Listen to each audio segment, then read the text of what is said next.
آج کل کچھ لوگ مجھ پہ فون سے پوچھ رہے ہیں، لوگ یوں بھی سوال کر رہے ہیں کہ بھائی حضور علیہ السلام ربیع الاول کی 12 تاریخ کو پیدا ہوئے اور 12 تاریخ کو ہی وصال کیا، ایک ہی دن پیدا بھی ہوئے اسی دن، یعنی وصال کی تاریخ بھی وہی ہے، پیدا ہوئے ربیع الاول کی 12 تاریخ کو، اور عین 63 سال کے بعد 63 سال کی عمر میں 12 ربیع الاول کو وفات بھی ہو گئی، وصال بھی ہو گیا، رحلت فرمائی، پردہ فرمایا۔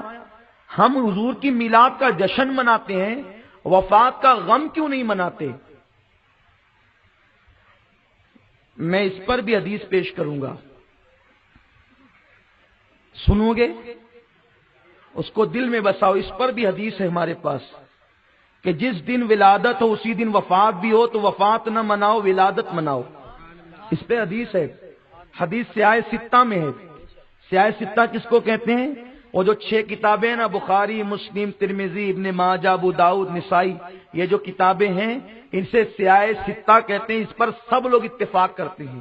اس میں حدیث ہے، میرے آقا علیہ السلام نے فرمایا جمعہ عید المومنین ہے۔ آقا نے کیا فرمایا؟ میری بات سمجھ میں آ رہی ہے آپ کی؟ کیا فرمایا؟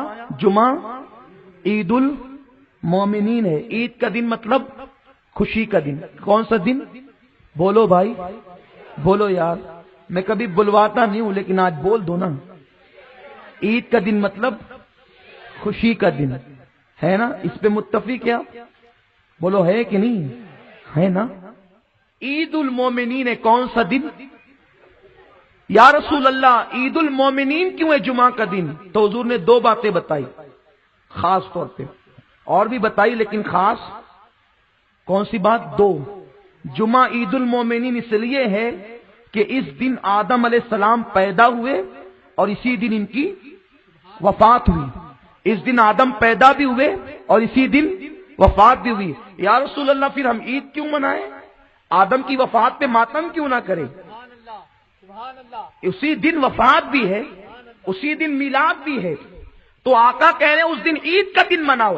اب جو ہم سے کہتے ہیں کہ نبی کی پیدائش بھی 12 ربیع الاول کو ہوئی اور وصال بھی 12 ربیع الاول کو ہوا، تو تم وفات کا غم کیوں نہیں کرتے؟ یہ ہم سے نہ پوچھو، یہ رسول اللہ سے پوچھو کہ آپ نے آدم کی وفات کے دن عید کا دن کیوں کہا؟ کیونکہ نبی لوگوں کو رلانے نہیں آئے تھے، روتے ہوئے کو ہنسانے کے لیے آئے تھے۔ سبحان اللہ، سبحان اللہ۔ تو جب ایک ہی دن میں 2 باتیں ہو جائے، خوشی بھی اور غمی بھی، تو اس دن خوشی منانا چاہیے۔ یہ رسول اللہ کی تعلیم ہے، حضور کی حدیث ہے۔ اور یاد رکھو، اگر کوئی یہ کہتا ہے کہ جس دن فاطمہ رو رہی تھی، فاطمہ نے یہ کہا تھا کہ اگر یہ غم کسی پہاڑ پر بھی آتا تو پہاڑ ریزہ ریزہ ہو جاتا، اس دن تو حضرت عائشہ کا سہاگ اجڑ گیا تھا۔ واہ واہ، آپ پہ قربان جائیں، فاطمہ کا غم آپ کو کربلا کے دن یاد نہیں آتا، میلاد مصطفیٰ کے دن آپ کو یاد آ رہا ہے۔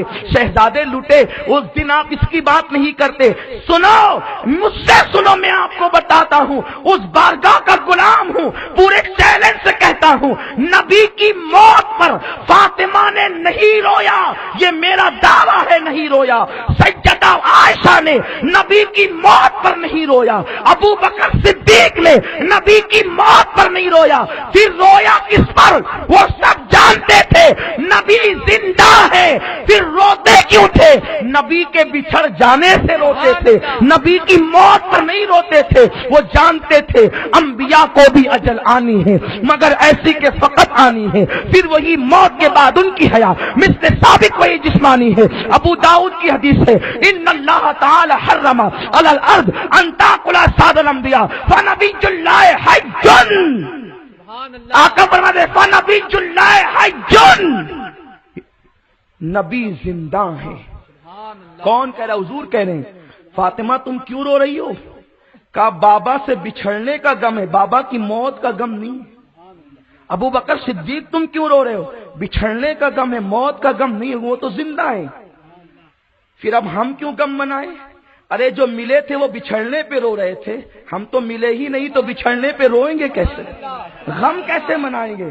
آپ غم کی بات کرتے ہیں، حدیث رسول ہمارے پاس ہے، اس لیے یاد رکھو اس دن خوشی مناؤ، وہ خوشی کا دن ہے۔ شیرنی تقسیم کرو، شربت تقسیم کرو، اپنے گھروں پہ لائٹنگ کرو۔ اگر تم اپنے گھروں کو جگمگاؤ گے اللہ تمہارے دلوں کو جگمگا دے گا۔ اپنے گھروں پر نبی والا پرچم لہراؤ، رسول کا جھنڈا لہراؤ۔ یہاں نبی کا جھنڈا لہراؤ گے، وہاں قیامت کے دن نبی کے جھنڈے کے نیچے جمع ہونے کی سعادت ملے گی۔ حشر تک لہرائیں گے، حشر تک لہرائیں گے ہم جھنڈے مصطفیٰ، حشر تک لہرائیں گے ہم جھنڈے مصطفیٰ، مثل فارس نجد کے قلعے گراتے جائیں گے، خاک ہو جائے عدو جل کر مگر ہم تو رضا، دم میں جب تک دم ہے ذکر ان کا سناتے جائیں گے۔ پرچم لہراؤ اور بتا دو، کہنے کی ضرورت نہیں، جو جس پارٹی کا ہوتا ہے اس کے گھر پہ اس پارٹی کا جھنڈا لگا ہوتا ہے۔ تم محمد کی پارٹی کے ہو، مصطفیٰ جان رحمت کی پارٹی کے ہو، تمہارے گھر پہ نبی کا جھنڈا ہونا چاہیے۔ کوئی منع کرتا ہے تو نہ مانو۔ ارے جب اتنی حدیث کوئی سن لے تو بیوقوف ہی ہوگا جو نہ مانے۔